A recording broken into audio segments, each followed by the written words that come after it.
Bharatiya Janata party शासित केंद्र सरकार की जांच agency central bureau of investigation CBI, जो पिछले 1 साल से ज्यादा से तथाकथित एक्साइज पॉलिसी स्कैम पर जांच कर रही है, जिन्होंने 250 से ज्यादा अफसर इस एक्साइज पॉलिसी की जांच में लगा दिए हैं।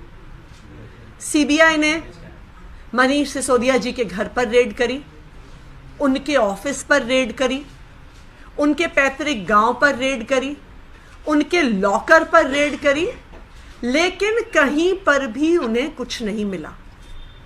और आज कोर्ट के सामने सीबीआई ने तकरीबन यही मान लिया कि अब उनके पास मनीष सिसोदिया जी से पूछने के लिए कोई भी सवाल नहीं है। 7 दिन की पुलिस कस्टडी के बाद, 7 दिन मनीष सिसोदिया जी की जांच के बाद, आज सीबीआई ने कोर्ट से मनीष सिसोदिया जी की पूछताछ के लिए कस्टडी मांगी भी नहीं। ये क्या दिखाता है? ये दिखाता है कि जिस तरह से रेड में कुछ नहीं मिला, ऑफिस जाकर कुछ नहीं मिला, लॉकर में कुछ नहीं मिला, पैतृक गांव में कुछ नहीं मिला, तो इतना हू हल्ला करके मनीष सिसोदिया जी को सीबीआई ने जो अरेस्ट किया, उनको आज भी मनीष सिसोदिया जी के खिलाफ कोई भी सबूत नहीं मिला। पिछली कोर्ट हियरिंग में मनीष सिसोदिया जी ने खुद खड़े होकर कोर्ट के सामने कहा कि उनको मानसिक तौर से परेशान किया जा रहा है, टॉर्चर किया जा रहा है। एक सवाल को ही बार बार पूछकर। क्यों बार बार सीबीआई को एक ही सवाल पूछना पड़ रहा है? क्योंकि उनके पास ना कोई सबूत है, ना कोई डॉक्यूमेंट्री एविडेंस है। इसलिए उनकी सिर्फ यही कोशिश थी 7 दिन में कि मनीष सिसोदिया जी से किसी प्रकार से झूठा कबूलनामा साइन करवा दिया जाए। लेकिन आज सीबीआई ने पुलिस कस्टडी ना मांगकर यह साबित कर दिया है कि उनके पास मनीष सिसोदिया जी के खिलाफ एक भी सबूत नहीं है, और अब उनके पास मनीष सिसोदिया जी से पूछने के लिए एक भी सवाल नहीं बचा है। इसमें आपको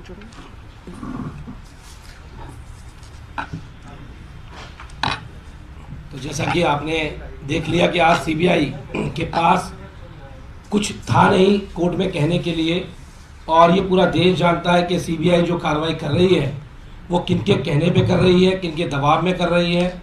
और मनीष सिसोदिया जी, जिन्होंने इस देश को एजुकेशन का मॉडल दिया, ऐसे व्यक्ति को जेल में रखकर उन लाखों बच्चों की, लाखों पेरेंट्स की बद्दुआ लेने का काम ये भारतीय जनता पार्टी और साथ में सीबीआई करने का काम कर रही है। और मुझे लगता है कि दूध का दूध और पानी का पानी जल्द होगा, क्योंकि सीबीआई के पास कुछ है नहीं।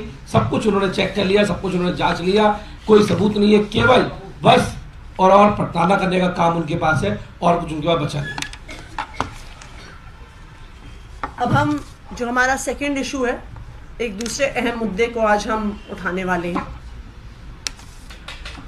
जैसा कि आप सबको याद होगा, सितंबर 2022 में दिल्ली के उपराज्यपाल विनय सक्सेना जी ने एक स्टेटमेंट दिया कि दिल्ली के सरकारी स्कूलों में गेस्ट टीचर नहीं है, घोस्ट टीचर है, कि गेस्ट टीचर्स के नाम पे फेक अपॉइंटमेंट्स हुई हैं, कि गेस्ट टीचर्स एक्चुअली वहां पे है नहीं, और वहां पर घोस्ट एम्प्लॉइज को तनख्वाह मिल रही है।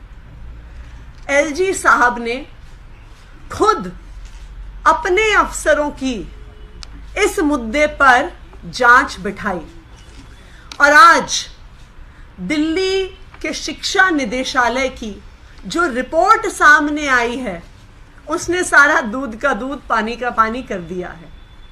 और एलजी साहब द्वारा बिठाई गई ये जांच कमेटी जो एलजी साहब के कहने पर, एलजी साहब द्वारा उठाए गए मुद्दे पर जांच कर रही थी, उसने आज साबित कर दिया है कि एलजी विनय सक्सेना जी सरासर झूठ बोल रहे थे और दिल्ली सरकार में एक भी घोस्ट टीचर नहीं है।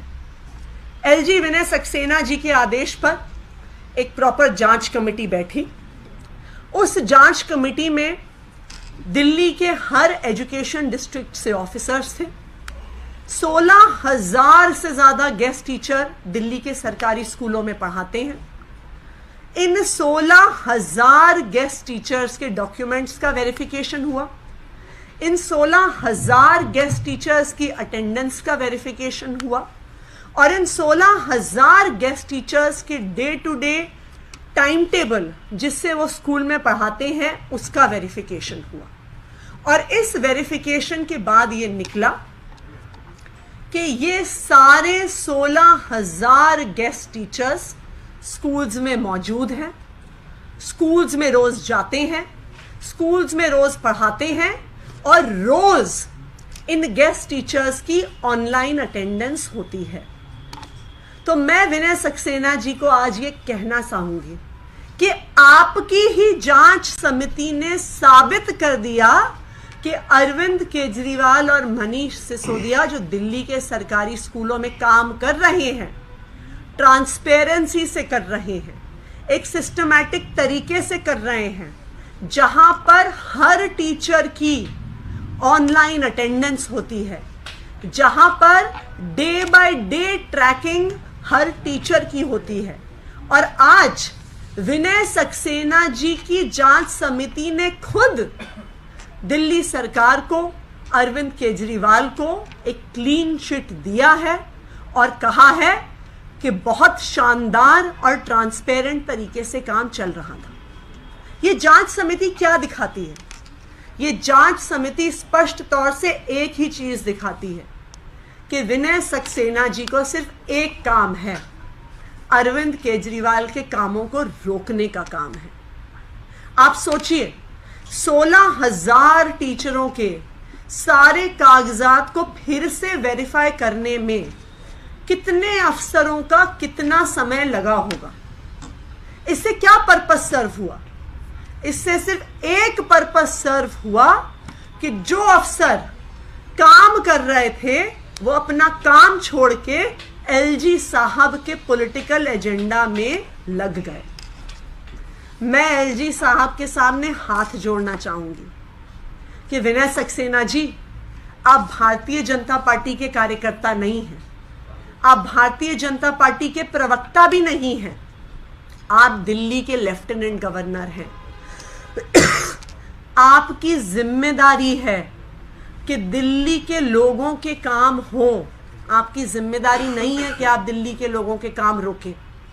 इस जांच समिति की रिपोर्ट के बाद तो अब अपना रोज रोज का जो आपको सीबीआई में शिकायत भेजनी है, ईडी में शिकायत भेजनी है, विजिलेंस डिपार्टमेंट में शिकायत भेजनी है, जांच समिति बनानी है, अब उस काम को तो रोक दीजिए। अब दिल्ली की जनता के काम तो होने दीजिए। मेरा एलजी साहब से बस यही आग्रह है कि दिल्ली के जनता के काम रोकना छोड़ दीजिए। धन्यवाद।